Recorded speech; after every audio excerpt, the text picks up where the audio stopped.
Buenas tardes, chicos. Deseo que se encuentren muy bien. Vamos a comenzar el tema número 2 de este cuarto periodo. Lleva por nombre el mundo de las bacterias.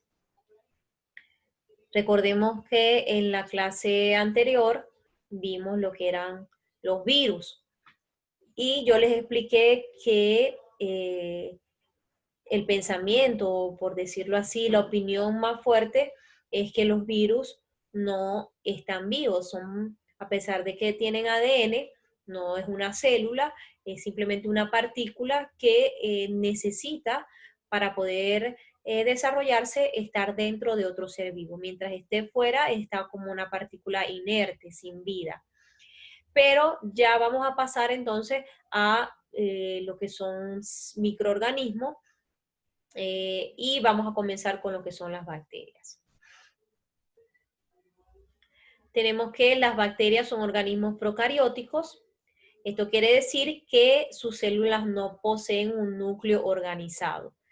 Recordemos que los organismos procariotas se caracterizan porque presentan células, pero no presentan núcleo, sino que el material genético se encuentra disperso en su citoplasma. Presentan ADN, por supuesto, un filamento de ADN, pero no está entonces delimitado por un núcleo. Estos organismos son los organismos menos evolucionados, por supuesto, sumamente sencillos y de pequeño tamaño. Sabemos que las bacterias son polifacéticas, también se encuentran en todos lados, en todas partes, desde las grandes profundidades del océano hasta altas alturas de la atmósfera. Las podemos encontrar en la piel, en el aire que respiramos, en todas las cosas que incluso podemos estar tocando, utilizando nuestras cosas, allí están presentes las bacterias.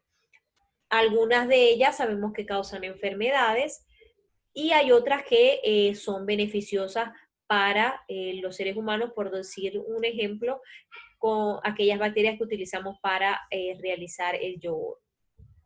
Y las que colaboran en el ciclo del nitrógeno o también las que actúan como descomponedores de la materia orgánica muerta. Recordemos que cuando un animal, una planta fallece, muere, ¿verdad? Muchos microorganismos son los que van a participar en la descomposición total de este organismo muerto y entre ellos, por supuesto, están las bacterias. Todos estos organismos descomponedores lo que hacen es, en gran parte, regresar los principales componentes otra vez al ambiente o a la naturaleza, específicamente al suelo. La mayoría de las bacterias necesitan, al igual que los otros seres vivos, necesitan calor, necesitan alimento, agua para crecer, necesitan oxígeno. Algunas de ellas, porque otras no necesitan oxígeno, ya les voy a comentar de esto.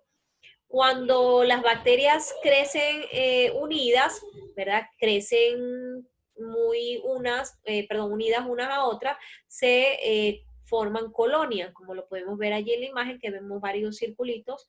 Esas son bacterias que han constituido entonces una colonia. Algunas de las bacterias pueden vivir a temperaturas muy bajas, a 0 grados centígrados o menos, que es el punto de congelación del agua, y otras pueden vivir en temperaturas superiores a 60 grados centígrados. Se han encontrado bacterias incluso en los volcanes. Entonces, estas bacterias se denominan también bacterias termófilas, que están adaptadas a altas condiciones de temperatura. La mayoría de las bacterias necesitan oxígeno y aquellas que utilizan oxígeno para sus procesos celulares se llaman bacterias aeróbicas y aquellas que no necesitan el oxígeno se llaman bacterias anaeróbicas, es decir, que ellas no necesitan el oxígeno para sus funciones vitales. En cuanto a la estructura de la célula de una bacteria, podemos decir que una célula bacteriana tiene, aparte de la membrana, que ustedes saben que la membrana es esa estructura que delimita, que protege, que rodea la célula, también tienen otra estructura que es una pared celular, que también están presentes en las plantas. pero a diferencia de las plantas, la pared celular de las bacterias no posee celulosa, sino que posee otra sustancia llamada quitina, que es la que está presente en el exoesqueleto de algunos insectos y crustáceos y lo que le da su resistencia. Le da la resistencia tanto a, la quitina es esa sustancia que le da la resistencia tanto a los insectos como en este caso a las bacterias.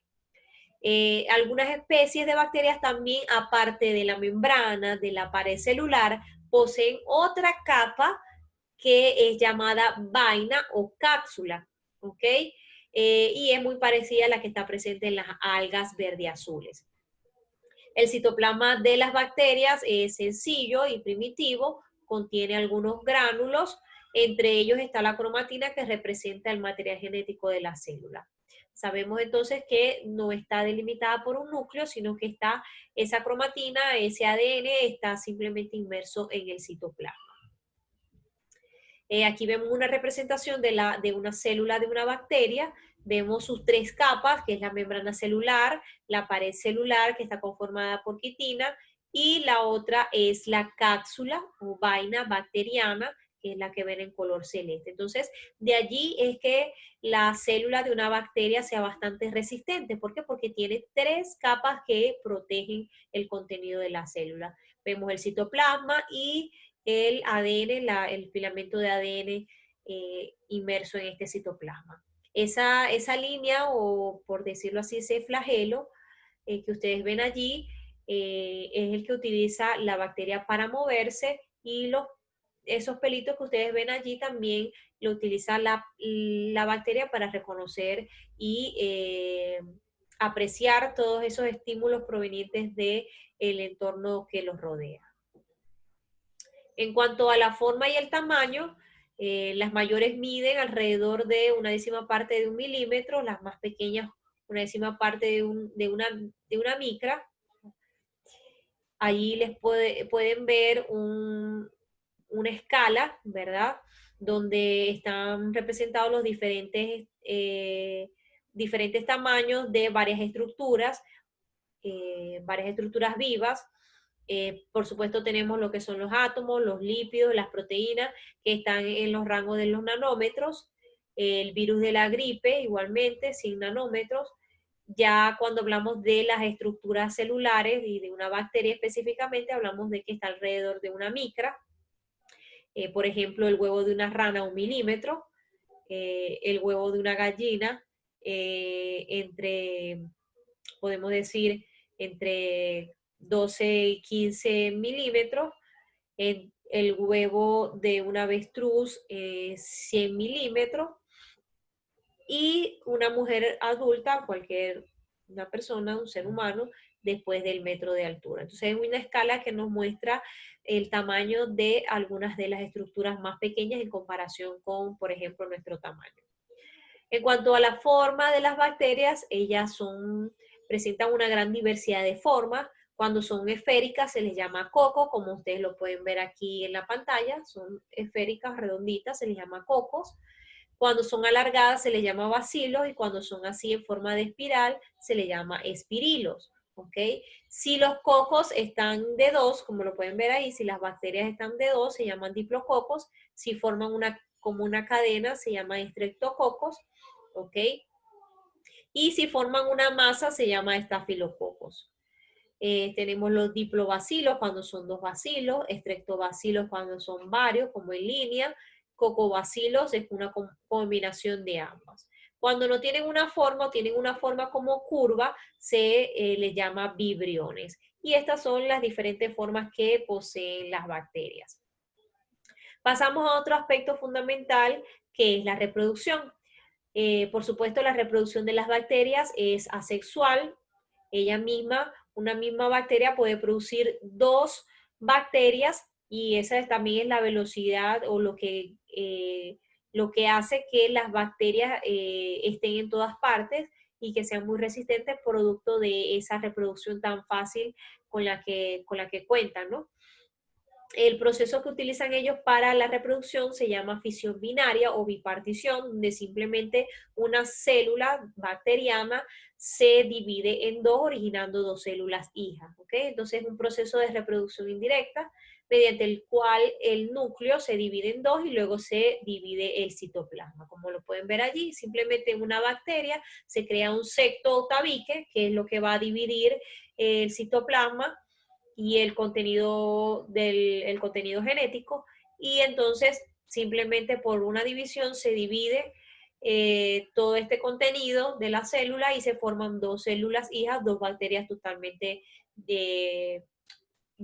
diferentes con vida. También hay otro tipo de reproducción que es conocida como reproducción parasexual. Una de ellas es transformación, donde fragmentos de ADN de las células lisadas, o sea, lisiadas que están rotas, se introducen en células normales. El ADN fragmentado se recombina con el ADN de la célula receptora. Otro tipo de reproducción es por transducción. Es un proceso mediante el cual el ADN es transferido desde una bacteria a otra mediante la acción de un virus. O sea, un virus, como lo vimos anteriormente, puede afectar una bacteria, puede infectar una bacteria, y entonces el virus toma el ADN de una bacteria y lo introduce en otra, y hay una combinación allí. Y otro mecanismo es de conjugación. En este proceso de transferencia, el material genético entre una célula eh, procariota donadora y una receptora, mediante un contacto directo, una conexión que las une, se forma como un puente entre dos células bacterianas y se da una combinación del material genético. Es un mecanismo de transferencia horizontal de genes, como la traducción y la transformación. Entonces, simplemente hay una combinación, se forma como un puente entre dos células bacterianas y hay una combinación de su material genético. Como les estaba diciendo, ¿verdad? Hay bacterias que son perjudiciales y otras que son beneficiosas para los seres humanos. Nosotros tenemos una flora bacteriana en nuestro sistema digestivo que nos permite, ¿verdad? Eh, que nosotros absorbamos los nutrientes. Entonces, entre estas bacterias beneficiosas que nosotros tenemos, que se encuentran en nuestro estómago, en nuestro intestino, ¿verdad? Nos protegen de diarreas, de colitis ulcerosas, estimulan el sistema inmunológico y, como los dije, ayudan a la absorción de los nutrientes. También otras bacterias se encuentran en el sistema urinario y genital, ayudan a regenerar la flora intestinal, previenen infecciones relacionadas con el colon, el estómago y el tracto urinario. Entonces ellas están allí también formando parte de nuestros sistemas, de nuestros órganos, y cuando hay algún desequilibrio por alguna enfermedad, ellas se reproducen en mayor proporción, y entonces allí sí puede ocasionar una enfermedad. Pero mientras tanto, ellas están allí y sin causar ningún tipo de mal.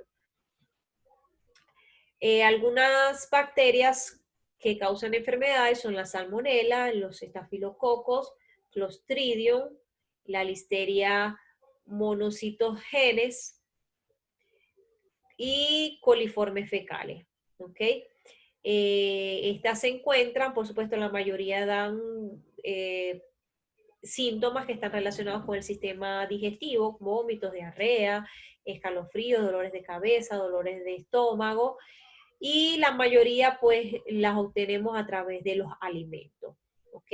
Entonces, estas bacterias pueden producir algunas infecciones, algunas enfermedades en nuestro organismo, como la meningitis, eh, otras enfermedades, ya vamos a ver algunas, la cólera, tuberculosis, tétanos, sífilis, que es una enfermedad de transmisión sexual, leptospirosis, la fiebre tifoidea, la lepra, gonorrea y la meningitis.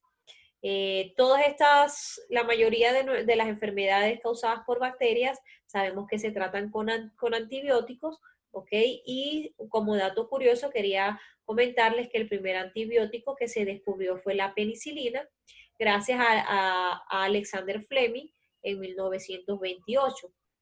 ¿ok? Este científico, Alexander Fleming, por eso que hay una marca de medicamentos que lleva su apellido, ¿no?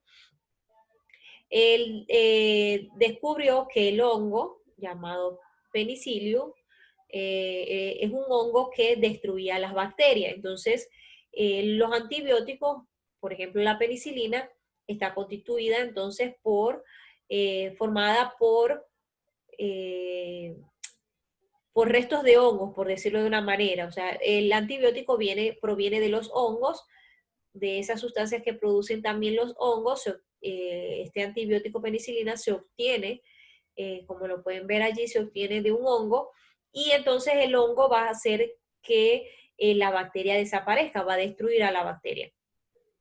Los antibióticos solo son efectivos en las enfermedades producidas por bacterias por lo mismo, porque son hongos que atacan a las bacterias.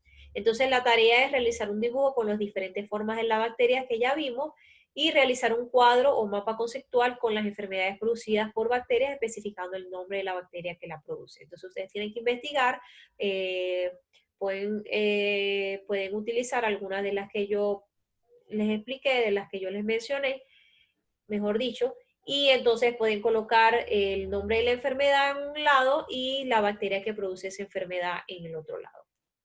De todas formas, cualquier inquietud, cualquier duda, ya saben que estoy a la orden. Recuerden que deben enviar su tarea por Classroom y lo deben hacer a más tardar el próximo lunes. Bueno, chicos, que estén muy bien.